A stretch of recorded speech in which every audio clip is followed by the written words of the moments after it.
Welcome to Promote, Profit, Publish. I'm your host, Juliet Clark, and today we're going to talk about branding with one of our experts. But before we get started, I want to remind you guys, we have this terrific package we put together for the holidays. It has all of our courses in it. AI platform building, social media for authors, email marketing for authors, content development for authors, build your author avatar. I'm forgetting something and I don't remember what it is. Anyway, we have all of those inside DIY, inside one package for the holidays. It's a $3,000 value. And for $997, you can get it all and work it at your own pace. You can find that at authorbuzzbuilders.com, authorbuzzbuilders.com. So today's guest is Tiffany Neuman, and she's a visionary branding strategist who helps driven women entrepreneurs make their message a movement. After 15 years in the corporate world, working with brands like Adidas, Stoli Vodka, and Burt's Bees, she left to establish a revolutionary branding business that stays one step ahead of the trends. Tiffany now works with clients across the globe to help them 10x their sales and shine even brighter as thought leaders. She is a contributor for Entrepreneur and has been featured in Forbes multiple times as a branding expert. So stay tuned for Tiffany. Tiffany, welcome. I'm excited to have you here today. Thank you so much for having me, Juliet. I'm so excited to be here. I know you guys, we know each other from Shannon Procese's group. You're a mentor, right? I know I am, but Correct. I think Yes. you are too. So a lot of collaboration going on over there, which is really what makes all of us very successful is all of the points where we intersect and help each other. So tell me, what inspired you to create your legacy brand and what do you hope to achieve with it? Sure. So I spent around almost 15 years in the corporate world as a creative director, worked my way up from intern to creative director as a designer. So it's always been in my blood to help brands. And kind of got burnt out in corporate like a lot of us did. Also had a child and I had an older bonus daughter already and just realized that it wasn't meant for me. I wanted more freedom, all of the things that we think about, those of us who are entrepreneurs. So I decided to leave and start my own business. And when I did that, I joined a few masterminds and realized that entrepreneurs really are my people, specifically women entrepreneurs. Although I do work with some men, I found that especially those of us that are true experts, but don't love visibility or being seen necessarily, it's harder to create a personal brand and to get ahead. And those people that love being in the spotlight and love marketing and maybe who aren't true experts sometimes tend to get ahead. And that was the case for me when I first came into the online world, to be honest. And it wasn't until I kind of put my foot down and said, no, like I am a true expert. I'm going to put myself out there that my own career skyrocketed. And I decided that I want to help women do the same and really create a legacy with their brand rather than just creating a personal brand. So there's some different pillars that I look at in our businesses, which is scalability, sustainability, and then sellability that I have kind of baked into the process. So when we talk about having a legacy brand, it's so much more than colors and fonts and making things look pretty. It's really establishing a business that's going to stand the test of time for the long run. And you probably found many of the same people that I did when I first started out, where they're good at influencing, they're good at selling, they're horrible at service and actually caring about their clients. That was my experience when I first, and that I think that's when I got out behind, I was like hiding behind a corporate brand of my own. And I was like, no, I'm going to get out there and be a real person. So exactly. it is kind of scary. And by the way, I have to congratulate you for surviving your internship. I remember when I worked at Shy Day Advertising, we abused the heck out of those interns. We paid them. Luckily my internship started at a smaller company. I worked my way up to a creative director there. And then it's a very long story, but I manifested. I was like, I want to be a creative director in like a big company. And I thought I was going to go out and pitch and, apply. But turns out the man who owned the smaller company actually sold to a larger company. And I became creative director there. Like it was amazing. And but yes, internship, I cried. There was lots of moments. But looking back now, I'm like so grateful for it because it showed me work ethic. It taught me all the things that I didn't learn in college, so I wouldn't trade it for anything. What was funny about Shy Day is this was back in like the late 80s, early 90s, so we all abused each other terribly, and we would tell them like you're making next to nothing for the privilege of having us on your resume. I mean, we were very bold about it. And in some sense, like part of the abuse is not always like necessarily, but it's true in a sense, right? Like I had internships in my position as I went to the ranks, and it was the same thing. Although I did my best not to make people cry. I don't think I made anybody cry. Yeah, I didn't either because I had experienced that. I was like, I'm not going to do that. But we didn't personally get an intern of our own in my department, so maybe it was because I didn't have the power to make them cry. Right, right. But I had a lot of people over me that made me cry. So can you share one of the success stories of someone that you took from, like that building that impact legacy brand? Oh, sure. Gosh. I mean, I'm grateful that I have a lot to share. I would say kind of one of my best known clients, well, I have a couple, would be my client, Selena Sue, who's in, like publicity and things like that. Although she does it differently than Shannon does. She has a big following, and she came to me and she had already been somewhat successful. So I don't really work with brand new entrepreneurs. Usually they at least have some stance, like they've been selling some and they kind of know where they're at. And with Selena, she was fairly well known, but she really wanted to take her business to the next level. And so hers was really a rebrand she moved from New York to Puerto Rico. So the brand needed a visual facelift, but also brand messaging and strategy. And so that was really amazing to take somebody who was always already somewhat successful and just help kind of catapult it to the next level. And I'm really excited because she's shifting again in her business, and we're having talks about the next phase. And once you have what I call a legacy brand, there's no reason to reinvent the wheel. So we rebranded her, and now we're in discussions. She's kind of pivoting a little bit again, and she's talking about rich relationships, which is her new book that's coming out, which I'm excited to talk about. And with that, we're doing a little refresh. So there's some new things that need to happen, but it's not like she has to completely pivot again. And that's one of the core pieces of having a legacy brand is we all evolve and we all are going to change things. And I think one of the big mistakes that entrepreneurs make is we like shiny objects. We get bored, right? We want to reinvent the wheel and change everything. And that's actually what hurts your brand because it confuses your audience. So when you keep the common threads and you just evolve and have shifts, that's really what a legacy brand is. So she's one really great example. And then I have a lot of examples of people who are a lot newer and kind of went from like completely unknown to really shifting and changing their trajectory,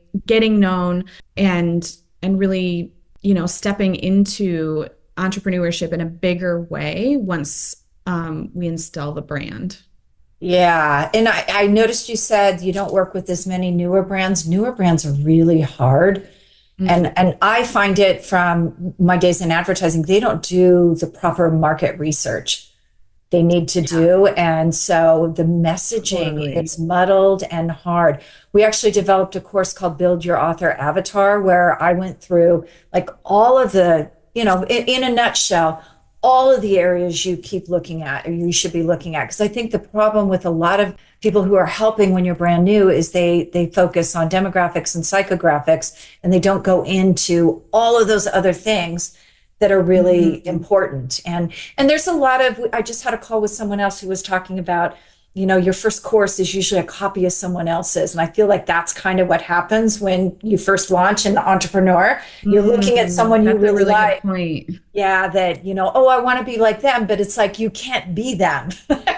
No. And actually from a brand standpoint, like I talk about being a category of one brand. If you're trying to be like someone else, you're not going to stand out at all, So Yeah, I have a program also, and it's for newer entrepreneurs. But yeah, when you first start, I just say go for it, get some sales under your belt, see who you really want to work with, what you really want to teach, and then it's time to really invest in your brand and take it to the next level. I 100% agree. Yeah, that is tough. And I remember several years ago, you might remember this, Danielle Laporte and the sticky notes. Like everybody was doing Yes. sticky notes, and it's like, wait, that's hers. Like, Well, now, yeah, and I see that a lot with card decks too, all of a sudden.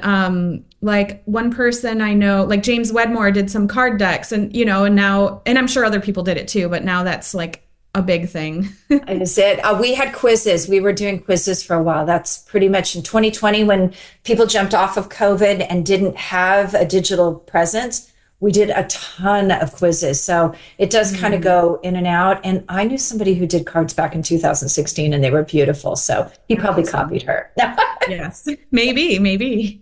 So, what are some of the key elements that you think are really essential for creating that successful legacy brand? Yeah, so I think the core pieces are having a really well-rounded vision. So, everything and everyone talks about vision. We need to start with vision and knowing where you want to go.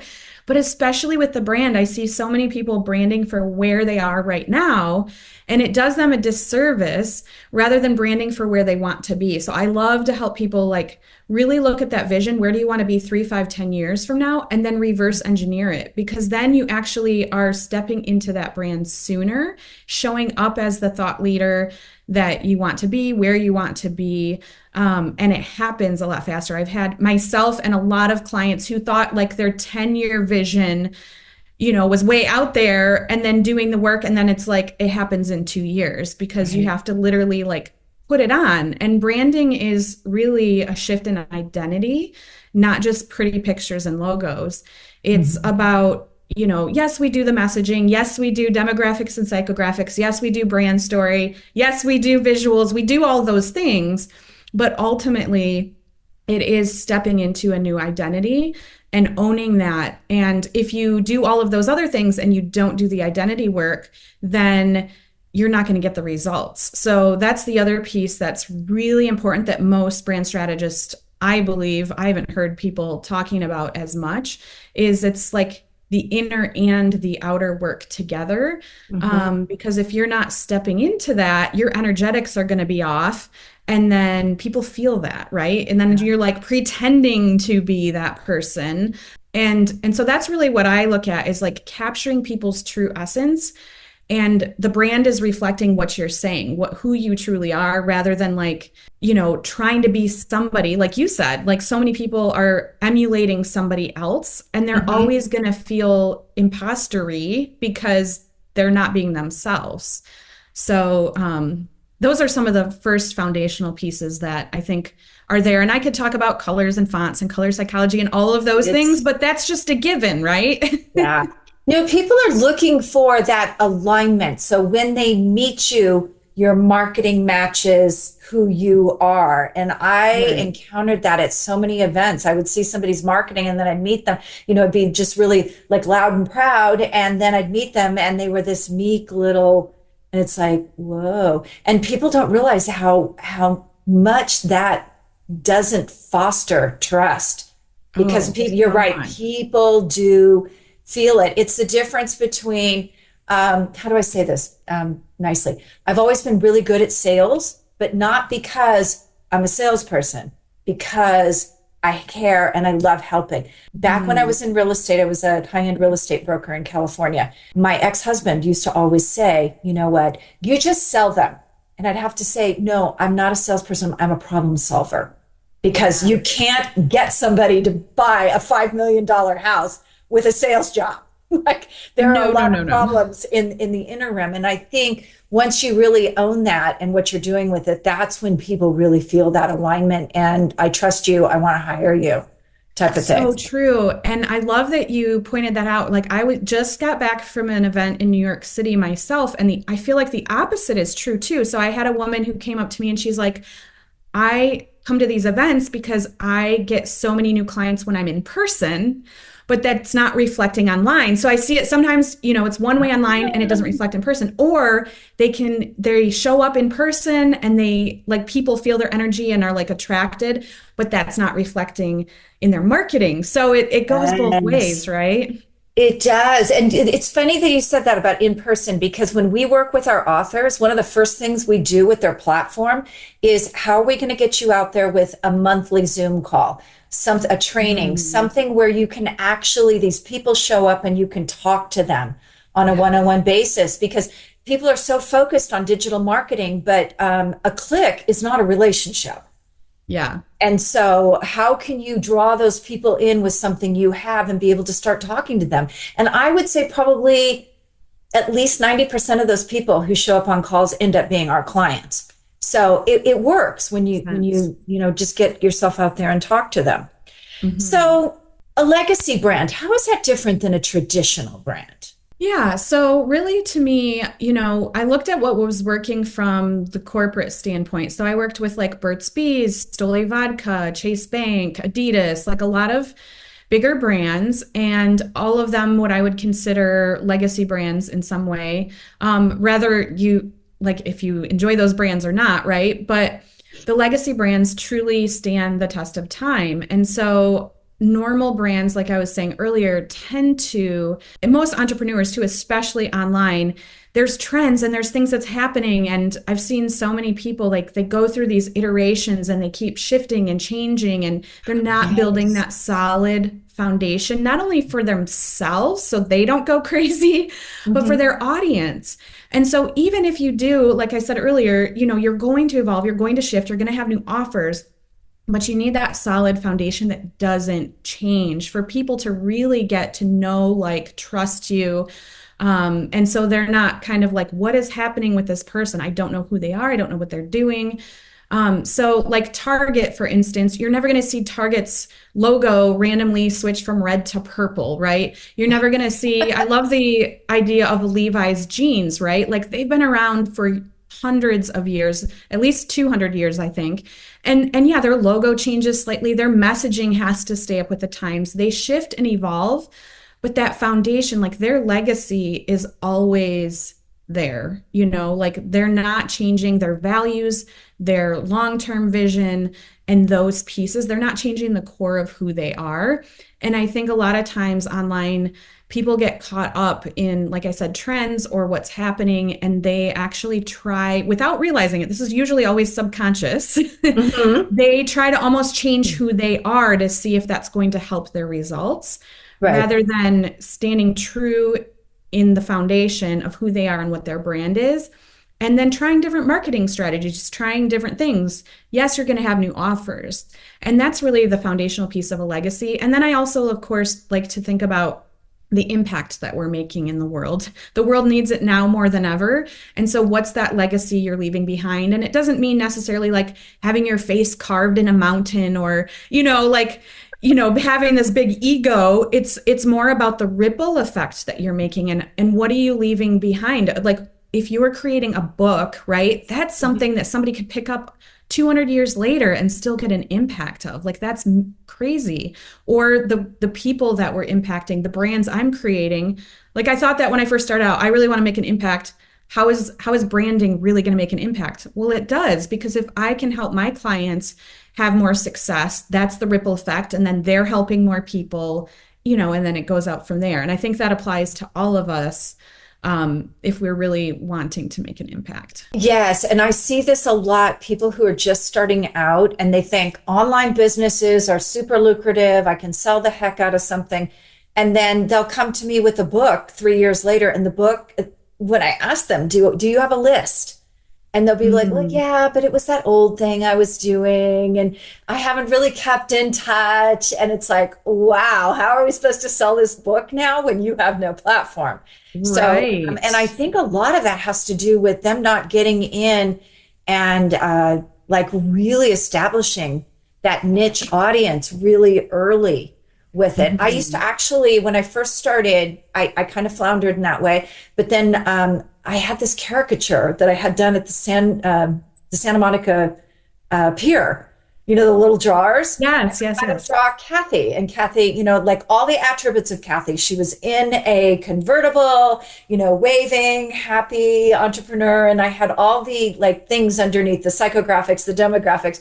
And once I started being able to look at that picture when I was talking to someone and saying, yeah, you're not Kathy. Mm, Yeah. I mean, yep. business, I started attracting more Kathys once I actually like visually started doing that. So I think a lot of times Mm, we don't do our research well enough when we first start and it fails. yeah. Totally. I 100% agree. And or we do it and we get a good start and then we get bored and move on. And I think Yeah. so many entrepreneurs, they do something, they build it, and then they get bored because that's just kind of in a lot of our DNA. Not everybody. And like you're saying, it just kind of breaks the mold and it's not giving that solid foundation for like I don't know about you, but I'm here to play the long game, and that's what it takes is planning on that and then sticking to it in a sense. Yeah, it does. And I'm one of those boredom people. I have to admit to you guys, Me too. I have a schedule now that beats the boredom because I work my butt off during the snowy months and create new things. And then I go play golf and hike the rest of the year. Same. I So love it's that. kind of like, yeah, Yes. I created it, but now I'm going to do the classes, but I'm not going to get reinvested in my boredom and create something new that won't. So I have something new every year that, Yeah. And that I that's, can I go mean, on. it's like allow yourself to grow and play and keep the foundation, like don't throw the baby out with the bathwater every time at this, you know. Yeah. No, I I'm the same absolutely. way. I like to like change things up, but you got to find other creative ways to do that. You have to be congruent in your creation so it doesn't seem disjointed. Because I have seen people that, I have someone I'm talking to later today. She's changed brands 3 times since 2020 that I've known her. Mm, And one of them yeah. was literally the day her book released. She's Yeah. like, yeah, I don't think I want to do that anymore. And it's like, you wrote a whole book? No, and it kills me to see that because people, again, I don't even think they realize what they're doing sometimes. And it is, because I see it all the time too, and it is literally out of boredom. And that's really where I created something that we call a brand operating system. So when we create the brand, it's a whole ecosystem. It's not just the colors and logos and fonts. And so it has a framework. So if you want to add something new, you can do that. But we look at how does that fit into the ecosystem. So Mhm. you can keep creating, but again, you're not constantly like changing lanes and pivoting. It's like, okay, let's add, let's expand, let's evolve without changing everything. Yeah, no, I agree. So, trick question, but I know you're going to answer it well. In your opinion, what role does storytelling play in your legacy brand? Oh, I love that question. So storytelling is a huge piece of your brand, and I have it like there's two distinct types of stories in my world, which is our personal stories. I actually also help people craft signature talks that they can share from stage as part of their brand, typically, because you have to be able to do that, obviously, once you have the brand. So really getting clear on like what part of our stories is relevant to our audience, what's going to speak to them. We're told to be vulnerable, and vulnerability is a key, but sometimes people are too vulnerable and Yes. or sometimes the stories aren't relevant and people are like why what does this have to do even with me and my business, because as your ideal audience people want to hear what's in it for them ultimately. Like your story is relevant but people want to hear what's in it for them. And Uh-huh. then the other side of the puzzle is the brand story. So like you said, talking to, did you say it was Kathy, right? So like for instance, who is your Kathy? What do they want to hear? And what's the story that we're telling them rather than just like these marketing messages where we're throwing spaghetti at the wall and, trying to pitch things, really inviting. So I call it pull marketing rather than push marketing, rather than pushing on people. It is all about storytelling and how we can have empathy with where they are and really show them Yes. how we can support them. It's not like you said earlier, I don't ever try to sell people. I don't want to work with people that don't actually need my services and try to coerce them into working with me. It's more about inviting them in and saying, like, hey, if these are the things that you're struggling with, I'm literally here as an expert to help you. And we all need experts. I need experts too, right?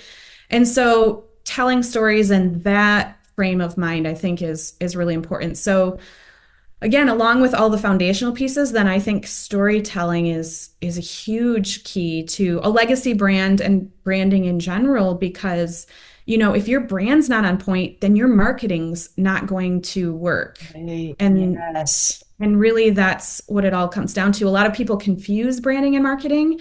And really the way I look at it is your brand marketing is part of your brand. And if you have the brand clear, then the marketing will work. Exactly. I agree with that. So you have a gift for us today. Where do we Um, find that at?